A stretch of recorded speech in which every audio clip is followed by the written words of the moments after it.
Hello students of Standard 8th. Today we are going to learn Chapter 11, Struggle for Equality. I begin with the introduction. In the progress of modern India, struggle for political freedom was important. This struggle was based on broad philosophy of man's emancipation. Emancipation means freedom from bondage. Therefore, in the course of this struggle, along with political dependence, there was opposition to things like feudalism, social inequality, economic exploitation. Like freedom, the principle of equality is very important. From that point of view, the contribution of movements built up by various social groups such as farmers, workers, women, Dalit, etc., as well as streams of socialism, giving importance to equality, proves to be significant. Without realizing its contribution, we will not be able to understand the development process of modern India. Therefore, let us study some of these movements. We begin with the first one, that is the peasant movement. Peasant are farmers.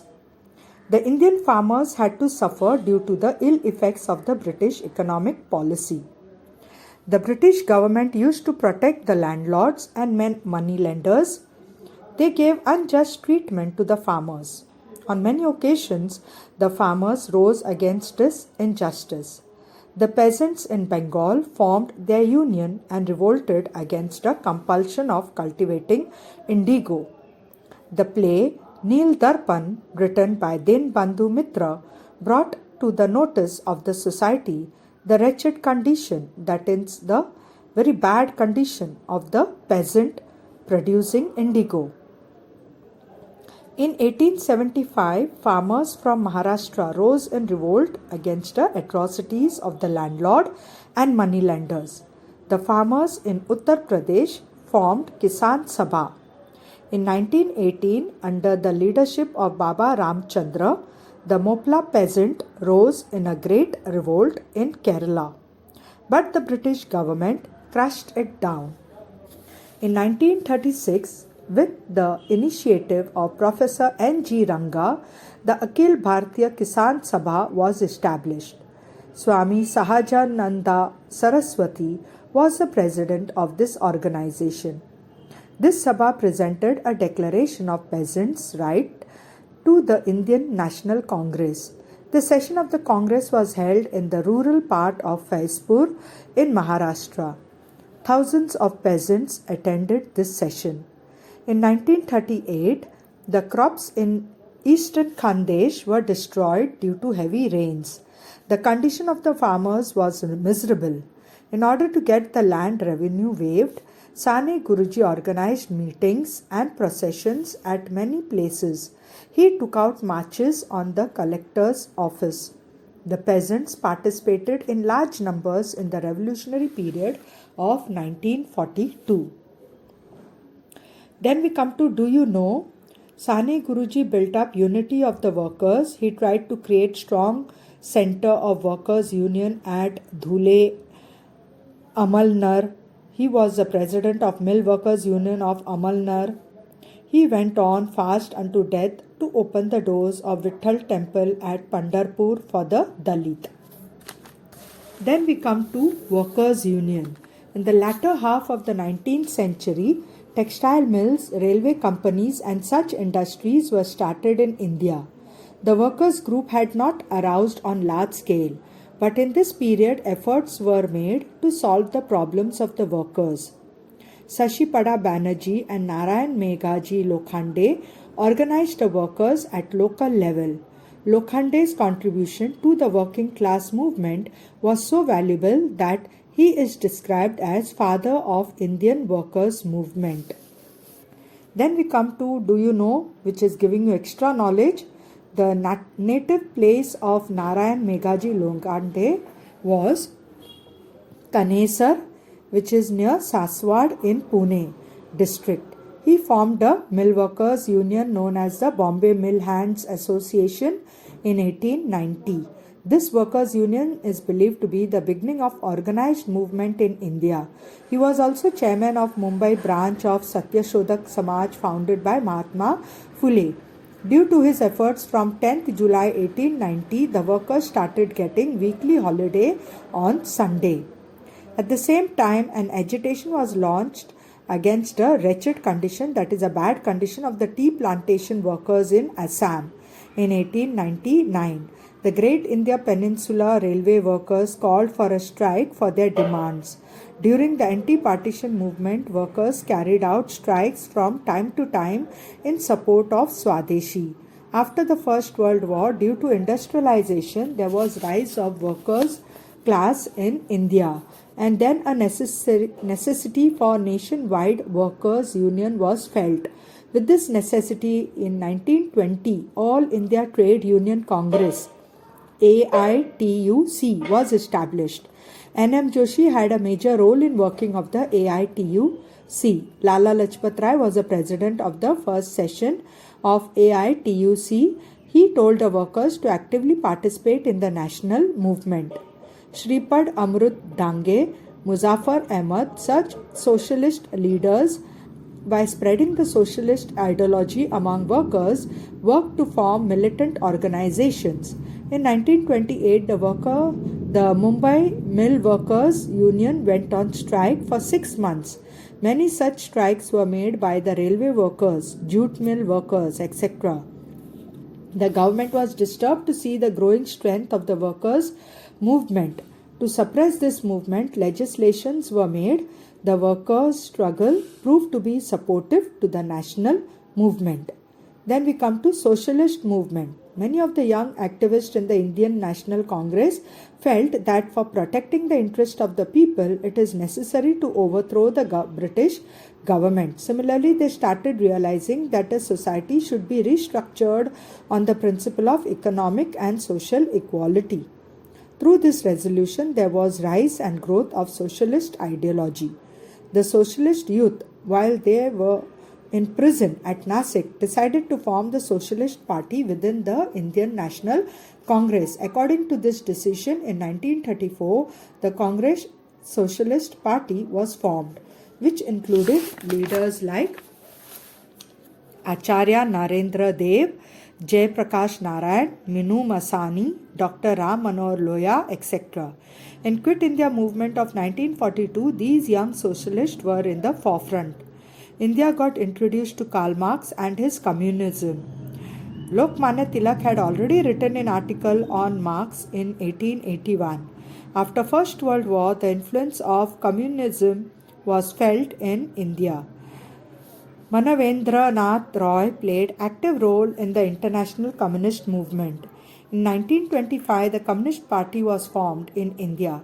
The work of building militant organization of workers and peasants was done by the young communists. The British government started feeling the danger of communist movement. Shripad Amrit Dange, Muzaffar Ahmad, Keshav Neelkant Joglekar, etc. were arrested. They were charged with planning of a conspiracy to overthrow the British rule. They were given different punishments. The trial took place at Meerut and is therefore known as Meerut Conspiracy Case. Even after the Meerut trial, the influence of communist workers' movement remained constant. Then we come to feminist movement. In the Indian social system, women were given secondary position. Due to many evil practices, they were subjected to injustice. But during the modern period, there was an awakening against it. Some of the male reformers took initiative in the reform movement related to women. In the course of time, women leaders started coming forward. Their independent institute organizations came to be established. Pandita Ramabai established the Arya Mahila Samaj and Sharda Sadan. Similarly, Seva Sadan was founded by Ramabai Ranade. Are examples of this Bharat Mahila Parishad in 1904 and All India Women's Conference in 1927 were founded as well. Therefore, this institutional work reached at the national level. For the issues such as right to inheritance, right to vote, etc., women had to struggle through the medium of these organizations. Rakmabai Janardhan Save was the first practicing woman doctor in India. She delivered series of lectures related to health issues of women. She also opened a branch of Red Cross Society in Rajkot. During the 20th century, participation of women in public life began to increase. Women's participation in the national movement and revolutionary work was significant. After the Act of 1935, women were included in the provincial ministries as well. After independence, the principle of equality of men and women has been clearly stated in the Constitution of India. Then we come to, do you know Dr. Anandibai Joshi, the first Indian female doctor? Her son lived a life of only 10 days and then died. This sorrow became responsible for inspiring her to study medicine. She acquired MD degree in 1886. While returning to India, Anandibai contracted tuberculosis. Later, on 16 February 1887, she died in Pune. Then we come to Dalit movement. The Indian social structure was based on equality, and social reformers like Mahatma Jyotirao Phule, Narayan Guru brought about awakening of the people against a unjust treatment given to Dalit in the society. Following the teaching of Mahatma Phule, Gopal Baba Walankar and Shivram Janba Kamle worked for the eradication, that is, removal of untouchability. In 1888, Gopal Baba Walankar, in his notebook Vitthal Vidwasan, condemned untouchability. That means he looked down upon untouchability. Shivram Janba Kamle started the magazine Samavanchiya Mitra on 1st July 1908. He raised voice regarding issues of Muralis and Joktins. He also took initiative for marriage of Devdasis. In Tamil Nadu, Periyar Ramaswamy started a movement for eradication of untouchability. In 1906, Maharishi Vitthal Ramji Shinde started the Depressed Classes Mission for the progress of Dalit. The important part of their work was to make the Dalit self-respectful, well-educated and engaged in work, while the second part of their work was to destroy the delusive ideas regarding the Dalit, that is, negative ideas in the minds of the upper caste. For this purpose, he founded Marathi schools, work schools in parts of Parel, Deonar in Mumbai. He actively took part for the benefit of Dalit class regarding Satyagraha for entry in Parvati temple at Pune, Shetkari Parishad of Dalit, Federal Electorate, etc. Rajeshri Shahu gave support to the leadership of Dr. Babasaheb Ambedkar. During his period, he led the non-Brahmin movement. Rajeshri Shahu Maharaj made revolutionary declaration for reservation in state of Kolhapur. He made a law for free and compulsory primary education. He did substantial work for abolition of caste distinction. There were 3 restrictions put up in the caste system: interdining, intermarriage and change of occupation. In this regard, during meetings and conferences, Shahu Maharaj ate food from the hands of Dalit people and overthrew the restriction of interdining. Shahu Maharaj believed that till the restriction on intermarriage is followed, till then the caste distinction will not be uprooted. He passed the Act of Intercaste Marriage and gave it a legal acceptance in his state of Kolhapur. On 22 February 1918, he abolished the Balutadari system by publishing a declaration in the Government Gazette of the state of Kolhapur. Permission was granted to practice any occupation by anyone by giving freedom of occupation by Shahu Maharaj. The people were freed from a type of social slavery.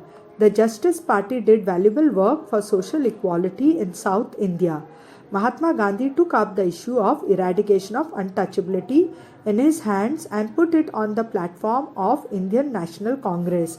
While at Yerwada prison, he debated with the rigid Hindu Pandits, stating that the religious texts of Hindus do not support untouchability.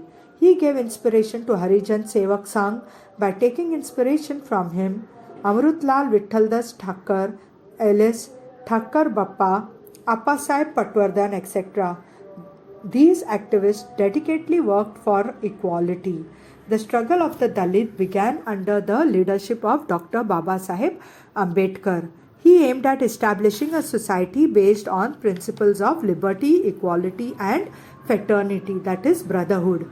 He was convinced that the injustice on the Dalit and inequality would not end unless the caste system was completely uprooted, that is, removed. According to him, social equality was the right of the Dalit. He intended to carry out a movement based on self-respect. From this point of view, he established the Bahishkrut Hitkarini Sabha in July 1924. Be educated, be organized, and be agitated was the inspirational message given by him to his followers.